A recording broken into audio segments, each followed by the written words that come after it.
It is my great pleasure to introduce Mitchell Silver, our next speaker.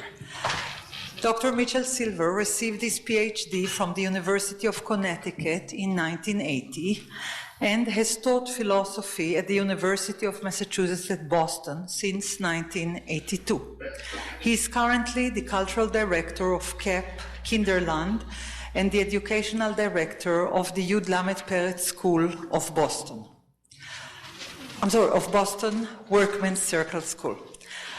Dr. Silver has published in ethical theory, bioethics, and Middle East politics, and I'm sure we're going to hear reflections on that. He is the author of Respecting the Wicked Child, a philosophy of secular Jewish identity and education, which came out in 1998 by the University of Massachusetts Press.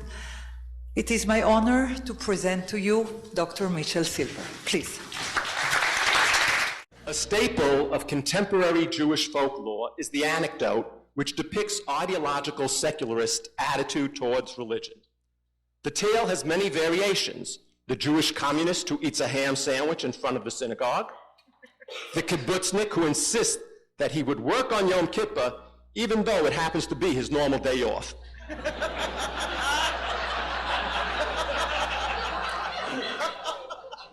The Bundist group that picks Tush B'Av to hold a Freilich celebration. I have even heard stories that combine the elements of these more modest ones, these more modest narratives. The anarchist that holds a Treif Fest outside the synagogue on Yom Kippur. Surely many of these stories are apocryphal, but some must be true, and they all express an important truth about the major Jewish secularist movements in the last half of the 19th and the first half of the 20th century. Namely, these movements were not indifferent to the Jewish religion. They were hostile to it. Theoretically, they were equally hostile to all religion, for their opposition was rooted in standard naturalist and Marxist critiques of religion, which in theory applied to all religion. According to this standard analysis, religions were fairy tales that disguised and misrepresented reality. They distracted people from and reconciled them to the injustice of this, the real, the only world.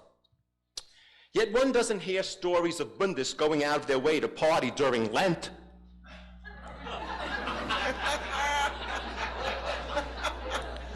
Granted, gestures to epete le goyim would have been far riskier than sticking it to the Hasidim, and violating one's own religious traditions makes for a clearer anti-religion statement in some ways than violating the traditions of others. But still, the stories all have a dafka element that makes one wonder exactly what was the target of the secularists' animus. Religious metaphysics? The role of religion in history? Religious morality? Or was it the traditional Jewish elites that they were angry at? Traditional Jewish education? Traditional Jewish separatism? The constraints of Jewish life? The secularist own traditional Jewish parents? The Jewish secularist antagonism to religion probably had, as does most human activity, mixed motives. We have no need here to unravel and rank the influences of the motives, but we do need to recognize their complexity. For their general hostility to religion, if understood as a simple stance, may be misunderstood as indicating an hostility to all of the things connoted by religion. In particular, it may be misconstrued as decisive evidence of hostility to spirituality.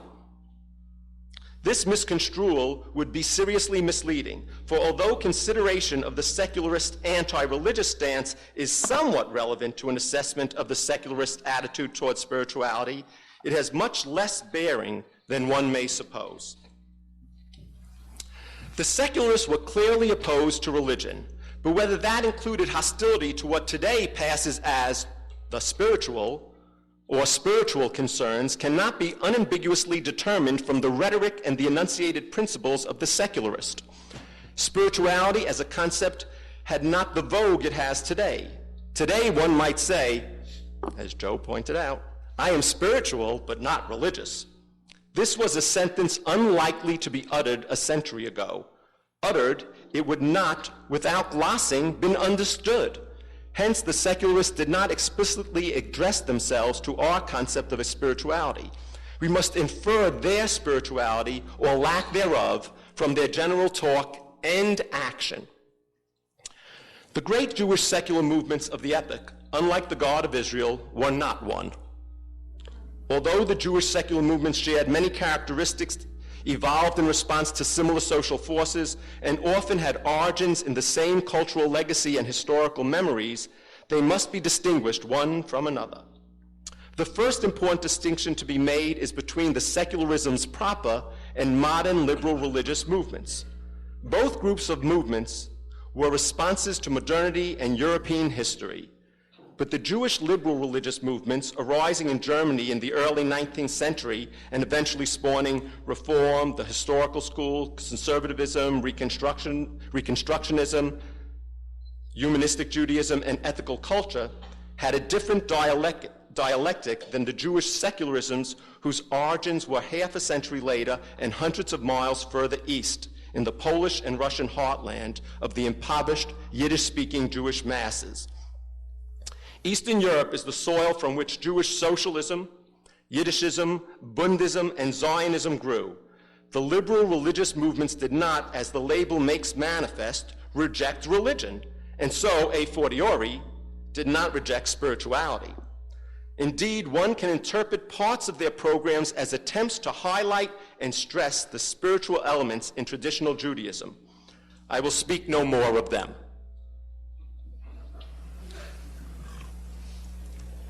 The secularisms proper, the articulated ideologies that consciously rejected religion, can be divided and subdivided under a variety of classificatory schemes. The vast majority were socialist, but there were non-socialist sections. Most were nationalist, but anti-nationalism had strong representation. There were also territorialist and non-territorialist, Zionist and non-Zionist, Hebraist and Yiddishist, and myriad specific organizations in Europe and America, large and small, that gave life to every niche in the secularist ideological world: the Bund, the Labor Zionists, the Jewish People's Fraternal Order, the General Zionists, the Arbeiterring, Hashomer Hatzair, the Yiddische Kulturverband. That is a small sample of secular organizations. The list of distinct secular Jewish institutions, especially if we included institutions such as independent newspapers and unaffiliated theater groups, could be extended into the hundreds. I think that's a modest estimate, actually. A concrete discussion of the historical secularism spirituality requires a narrowing of our focus. The nature of the resulting discussion will depend on the subject of that narrowed focus. If we took as our exemplary secularism labor Zionism of the kind influenced by A.D. Gordon, we would end up talking a great deal of the spiritual dimensions of nature, of agricultural labor, of connections to the land of Israel, of the reformation of character through physical work, and the rooting of the nation in a particular soil. The Zionisms of Achad Ha'am, Jabotinsky, or Ber Baruchov would have different features, and that is just staying in the Zionist camp. My discussion will center on the spirituality of the Yiddishist socialist. Within this genus, there are surprisingly a large number of species. First, we have the anti-nationalist socialist, for whom Yiddish was a tactical tool to reach the Jewish masses. These anti-nationalists themselves divide into socialist and communist after the Russian Revolution, a division that was found in every branch of the world's socialist movement. The spirituality of these anti-nationalist Yiddish socialists may reflect Jewish traditions, but they never were consciously intended to embody specifically Jewish traditions as a goal. Then there were the Yiddish socialists for whom their Yiddishism and embrace of Jewish national identity were more than tools, more than means for working with the Jewish working class for ends unrelated to Jewish tradition. These nationalist Yiddishists made the flourishing of the Jewish people as Jews with their distinctive culture an essential part of their ultimate goal. The tactical Yiddishist socialist and the national Yiddishist socialist were organizationally mixed. Indeed, most of the rank and file Yiddishist socialists would have been hard-pressed to make much out of the ideological difference. All nationalists were devoted to socialism and, of course, realized that use of Jewish culture was an effective vehicle for reaching Jewish masses as well as of value in itself. Most tacticians had or developed an attachment to Yiddishkeit, so that the tactic of using Yiddish and Jewish culture was regarded as something more than an ephemeral device to be discarded in the near future. The Bund began as a tactical organization and evolved into a nationalist organization. Even Yiddishist communists, who tended to be tacticians par excellence, in time became more and more nationalist. Dyed-in-the-wool tacticians were eventually inclined to give up their Yiddishism altogether and become assimilationist socialists. That is, socialists for whom Jewish traditions held no special use or value whatsoever. Consequently, all who remained Yiddishist socialists became, in practice, nationalists. Some may have emphasized their nationalist goals more, some their socialist goals, but for all, these goals were part of a common project of building a socialist world in which Yiddishkeit was a flourishing culture. These, then, are the Yiddishist socialists, East European Jews or their American children, Marxist, non-Zionist, Jewish cultural nationalist, principled secularist. Before exploring their spirituality, we have one more preliminary task, defining what is meant, or at least what I shall mean in this discussion by the term spirituality. Professor Schumann will testify that we did not organize this beforehand. It's like a magic show. We have not spoken to each other before. I have spoken of our contemporary concept of spirituality as though the concept is transparent and familiar. Familiar it may be, but transparent it is not. The lack of transparency is not due to surface opaqueness. Rather, it is due to the many facets of the concept intersecting at irregular angles. The reflections we see depend on the direction of our gaze. Etymologically, we can look at the origins of the term spirit as a translation of the Greek pneuma and the Hebrew roach. Spirit is wind, the breath of life. And as life requires breath, spirit is the animating force. When spirit leaves, the body dies.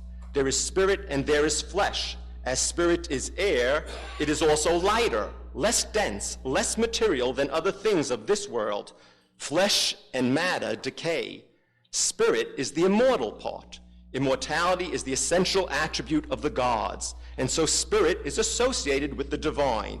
And as the gods are the most superlative of beings, the most powerful, beautiful, most creative, and with the emergence of Near Eastern monotheism, most moral beings, spirit becomes our best, our most valuable part. When are we being spiritual? Of what does spirituality consist? Depending on which connotation of spirit is foremost, spirituality can refer to experiences of immateriality or immortality, creativity or morality, transcendence from the more mundane, or connection to the divine. These connotations can be usefully tied together by the idea of connectedness. The spiritual experience is a sense of being connected to something beyond one's empirical self.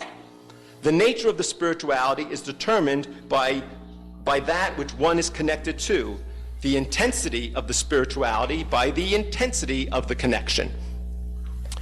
Connections to one's creative self can be spiritual. Connections to one's moral self. Connections to an afterlife or eternity can be spiritual. Connection to God is the paradigmatic spiritual connection, and it usually contains aspects of all the other connections to eternity and goodness. Connectedness to something valuable that transcends the empirical self will be this paper's working conception of spirituality. An important implication of the connectedness concept of spirituality is that spirituality provides life with meaning and purpose. An unconnected, unrelating, isolated being is necessarily purposeless and meaningless. Such a being points to nothing and affects nothing beyond itself. It is absurd.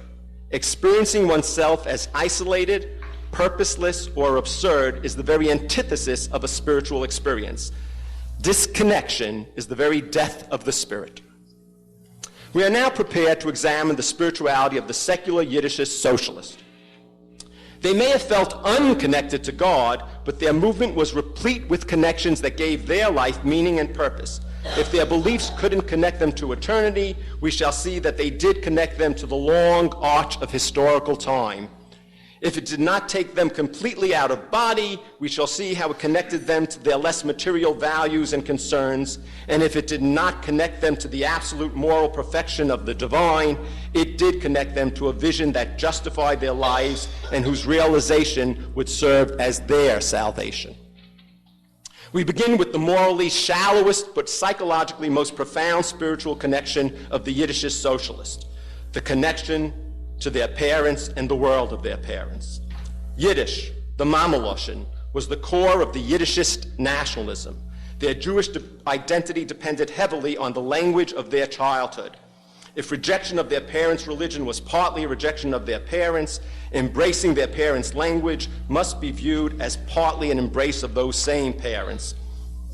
Nostalgia is usually not afforded the honor of being deemed a spiritual feeling. Indeed, as spirituality goes, it is of the lowest form. But a yearning for one's own past, a bittersweet longing for an earlier home, does take one out of the immediate empirical self. What I was is close to what I am, but it's not the same thing. Those with no feeling for their past home and past connections are missing a basic form of spirituality.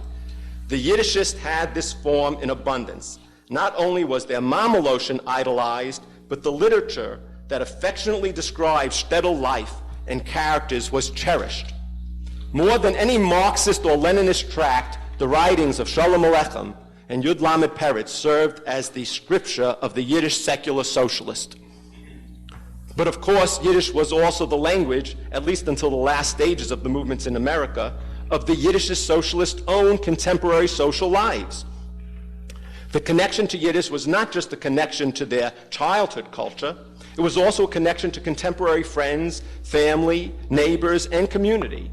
Social life involves connections to others and moral rules, insofar as the Yiddishist socialists made the preservation of Yiddish, which was the medium of their social lives, a valued goal. They were able to consciously spiritualize their social lives. The I is connected to an us, and our way of being together becomes a shared value. I have called the connection to one's parents' world a morally shallow and low form of spirituality. The connection to one's own social milieu is only a slightly more elevated spirituality. We can think of the historical and individual's moral development as a progress in widening the set of one's moral concerns. The first moral step is the move beyond pure, unrestrained egoism. In its infantile form, it is a temporally bound egoism, without even a concern for the well-being of tomorrow's self, let alone yesterday's self.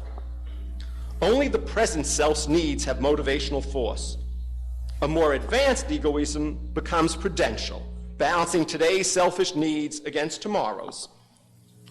The moral realm is first broached once the needs of others enters the agent's deliberations, and typically the first others we care about are our family. Mafia morality, at least as it is depicted in popular culture, I don't have any personal knowledge of mafia morality, is a morality because it commends self-sacrifice for the family. But in that it restricts moral concern to family members, it remains a primitive morality.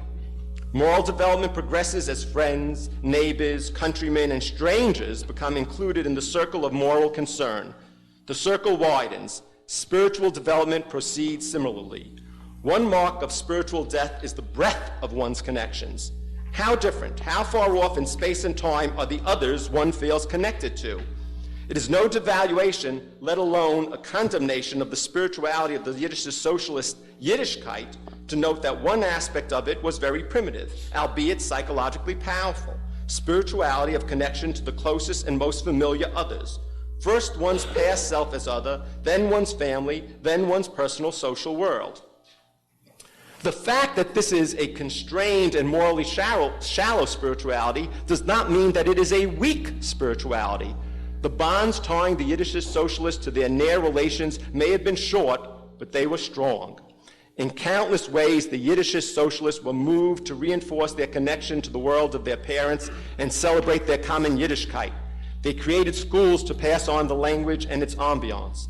They started newspapers and theater groups to intensify and enrich their Yiddish social lives. They sang together in choruses to aestheticize it. It is basic spirituality, but the basics make the base. The Yiddish socialist had a strong base.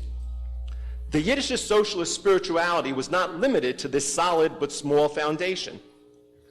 Although they rejected Jewish religion, they aspired to a connection to the entire Jewish past, not just their personal past and the world of their parents. We find in the Yiddish socialist an earnest search for Jewish forebearers who embodied their values and expressed their concerns or exemplified their ideals. They claimed Jewish history as their own. They mined that history for holidays to celebrate, heroes to emulate, and customs to continue. Their efforts were hindered by what, to my mind, the Yiddish socialists' greatest cultural spiritual blunder was their greatest cultural and spiritual blunder. Their conflation of religious doctrine with religiously derived traditions. Because they rejected the doctrine, they thought they had to reject all of the traditions associated with the doctrine. In the Jewish context, this theoretical mistake had especially damaging practical consequences, for Jewish culture and history are thoroughly bound together with the Jewish religion. The Jews developed not as a people that happened to have a common religion, but rather they were a people forged by a common religion. Some champions of Jewish religion incorrectly infer from this that only a common religion can maintain the Jewish people. This mistake confuses origins and identity. Origins and identity are closely linked, but not the same. Jewish secularists are right, I think, in believing that a Jewish ethnic identity, sustainable over generations, is possible without religion. But that does not mean that the identity does not need the help of a rich, usable past. The Yiddish socialists made the mistake of trying to ground their national identity in an impoverished and distorted past.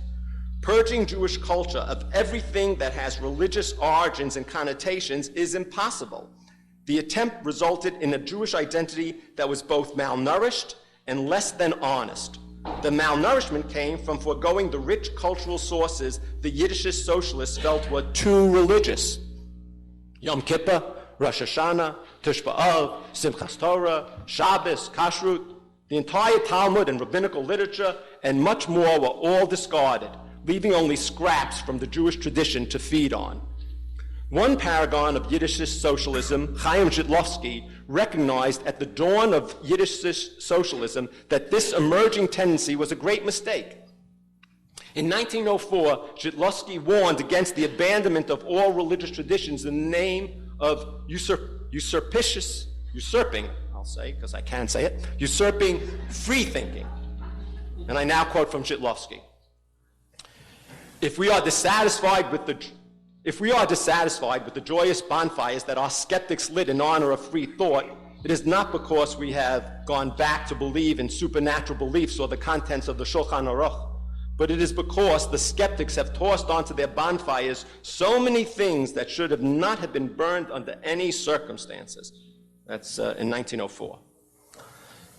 The blow to honesty came from refusing to acknowledge that much of the Jewish culture that was accepted by the Yiddish socialists was also infused with religious elements. Hanukkah, Purim, Passover, and certain biblical and historical figures were appropriated, but they were cleansed of all religiously tainted customs and became, in some ways, pale versions of themselves. Moses became the Harriet Tubman of his people. And only that. Bar Kokhba became an anti-imperialist without a hint of messianic pretensions. Between the rejection and purifying of religious traditions, much was lost altogether, and much of what was retained was leached of meaning. Still, the identification with Jewish history was a spiritual expansion. It was not just Zadie Shtetl and Bubby Simmons the Yiddish socialists felt connected to. They were also connected to the rebellion against Rome and the expulsion from Spain. Maimonides, albeit as a rationalist and a humanist, not as a theologian and a Talmudist, would be taught in the Shulen, the Yiddish schools, along with Vladimir Mendel. A progressive version of the story of the Jewish people became the Yiddish socialist own story. Jewish history is long, its geographical domain large, To feel connected to it is to feel connected to much of human history. The identification with Jewish history was therefore a substantial addition to the Yiddishist socialist spirituality. The experience of connectedness to Jewish history and East European Jewry's culture is one significant strand of Yiddishist socialist spirituality. But a robust spirituality requires more than the experience of extensive connections. The connections must be to something valued. It is the connectedness to a valued object that transfers value to one's own life. Spirituality is a prized experience because the connections it reveals gives one's life meaning, and because that meaning is judged to be good, and hence it makes one's life valuable. We can imagine a sort of perverted spirituality that connected one to diabolical forces. This might give one's life meaning, but if the meaning of one's life was to serve evil ends, we would hardly think of this as the sort of spiritual experience that people search for and treasure when they find. Spirituality requires a connection to the, or at least a, good. Now, the Yiddishist socialists did value the Jewish people and their culture, but the perpetuation of Jewish culture for the sake of unadorned continuity was not the primary spiritual goal of the Yiddishist socialists. That role was filled, in part, by their utopian vision of the future just society.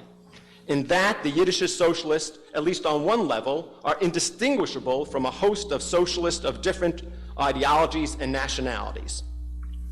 A time would come, socialists believed, when there would be no more poverty, no more crime, no more war. People would live as equals, with equal dignity and honor. Human potential would flourish, and each individual, supported by the community, would reach his or her full potential. Each community would also reach its full potential in tolerant, respectful relationship with all communities, indeed, in cross-fertilizing, mutually enriching relationships. Lives of drudgery and oppression would be replaced with lives of creativity and freedom.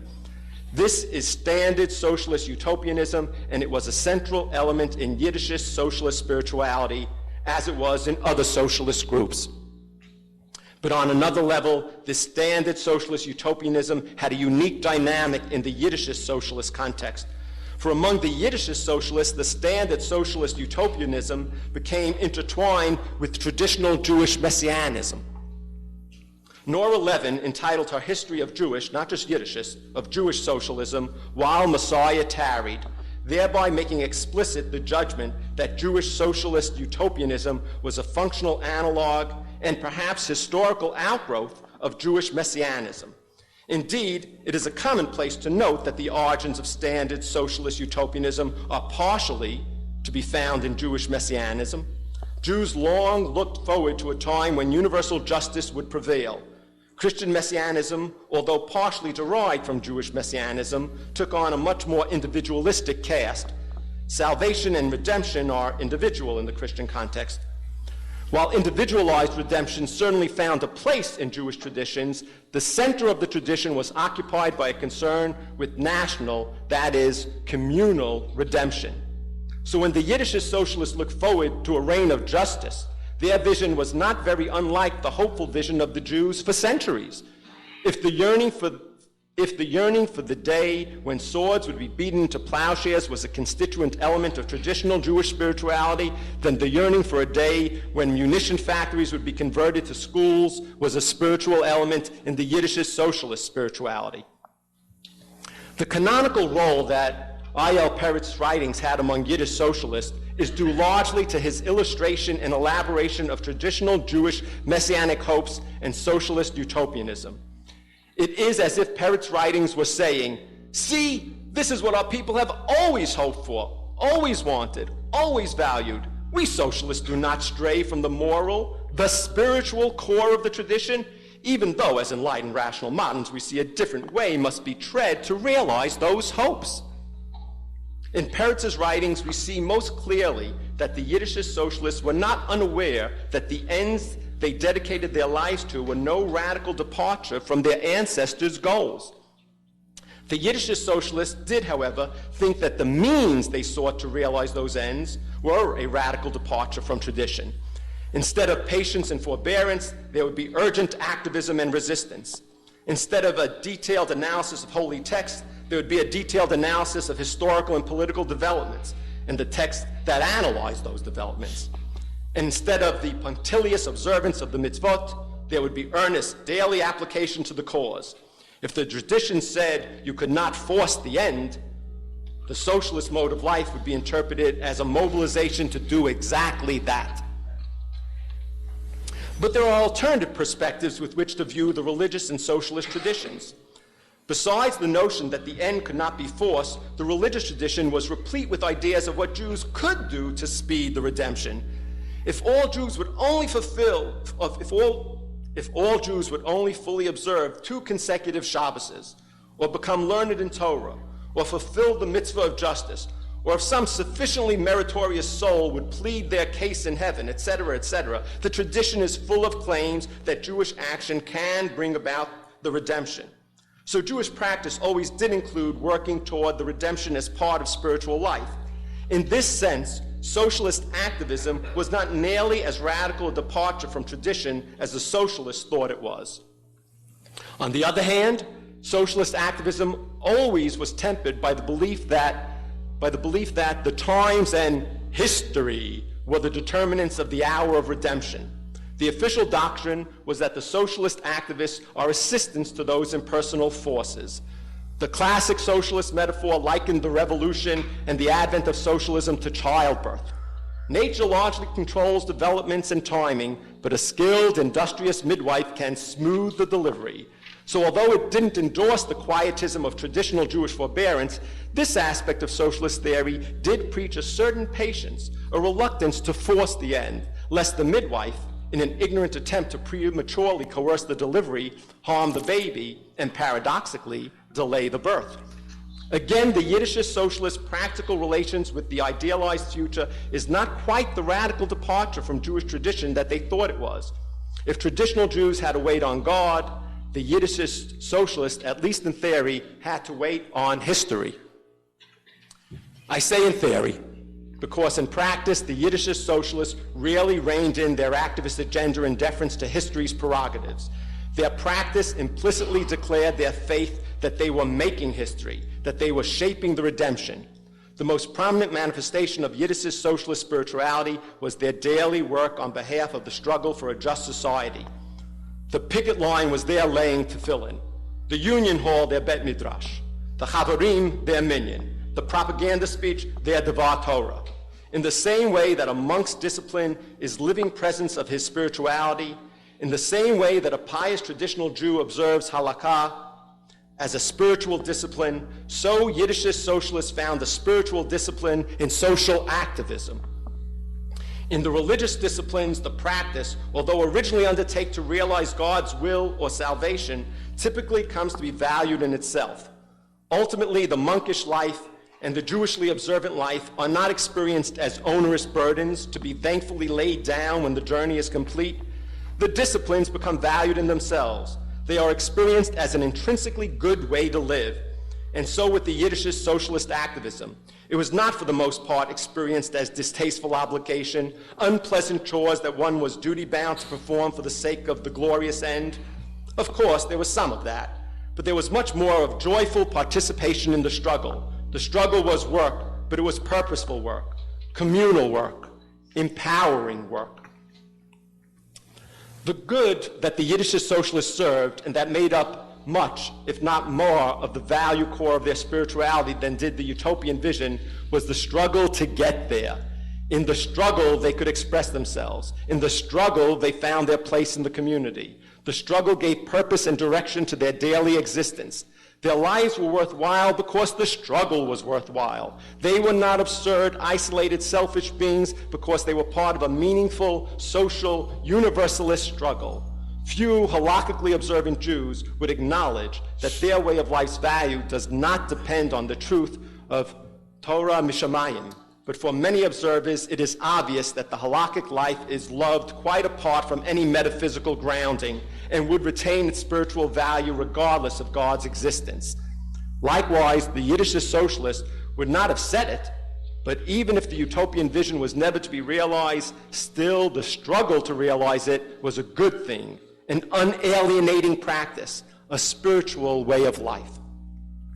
Another major component of the spirituality in the Yiddishist socialist activism was the social solidarity that it fostered.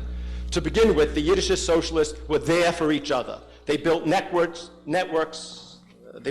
of mutual aid institutions. In America, the most successful of these was the Arbeiterring, the Workmen's Circle, which provided burial, sickness, and unemployment insurance to members. But the essence of the Yiddishist socialist activism was to go beyond solidarity with their own narrow set. Yiddishist socialists protested Jim Crow in the American South long before it was the mainstream movement. They made the Russian peasantry's cause their own in the 1905 revolution. They were early opponents of European imperialism in Asia and Africa. And of course, the entire working class were viewed as comrades. Ideological stances created spiritual connections to the past and future, but the social activism, the concrete and routine work of the movement, created spiritual bonds to all of oppressed, unfree humanity. The spiritual effects of this social solidarity were multiple. Firstly, their sense of social solidarity meant that the Yiddishist socialists did not experience themselves as suffering their deprivations and indignities alone. Their plight was a common human plight. There is, oddly, spiritual sustenance in the recognition that there are fellow sufferers. But beyond companionship and suffering, the social solidarity afforded some actual relief from the suffering in the form of mutual aid and a great deal of hope for relief. For the reasoning went, if we sufferers are so many, surely we must have the power to end the unjust suffering. All we have to do is work together, coordinate our efforts. As the Zhitlowski lyrics put it, wenn dein starker Hand nur will, stehen alle Räder still. The wheels of industry will screech to a halt if only your strong hand wills it. This is a powerful spiritual function. The provision of hope in the midst of travail has always been a crucial spiritual piece of work.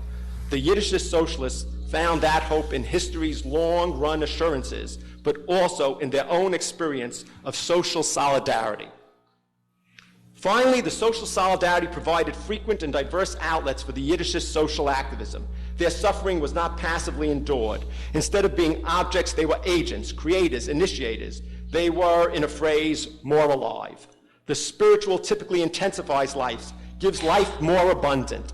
The Yiddishist socialist social activism and social solidarity gave them among the most intense and abundant lives lived by Jews anywhere. Part of that abundant life was the feeling of power.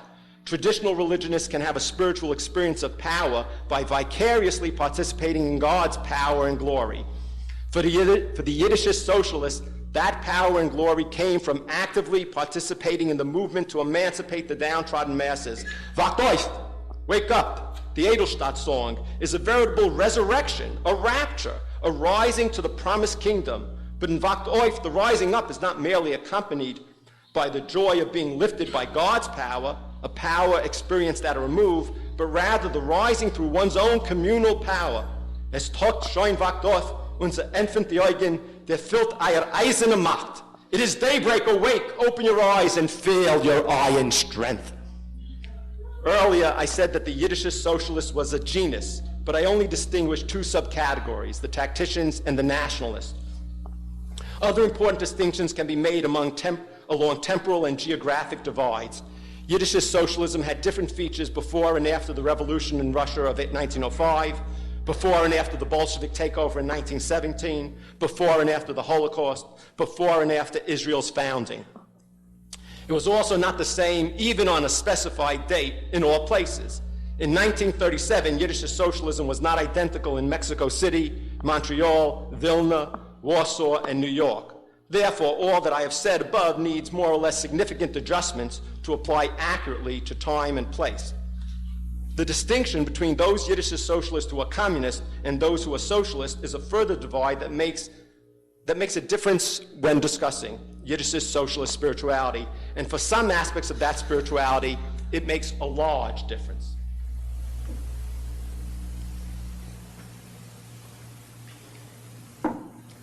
The cliched analysis that for Yiddishist socialists, the party was God, and in fact a God that failed, has much more relevance to the case of the communists than it does to other Yiddishist socialists.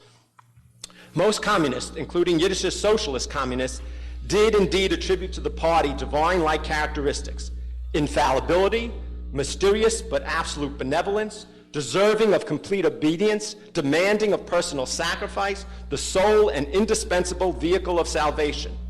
Accordingly, communists developed religious sentiments towards the party: faith, reverence, and fearful trembling.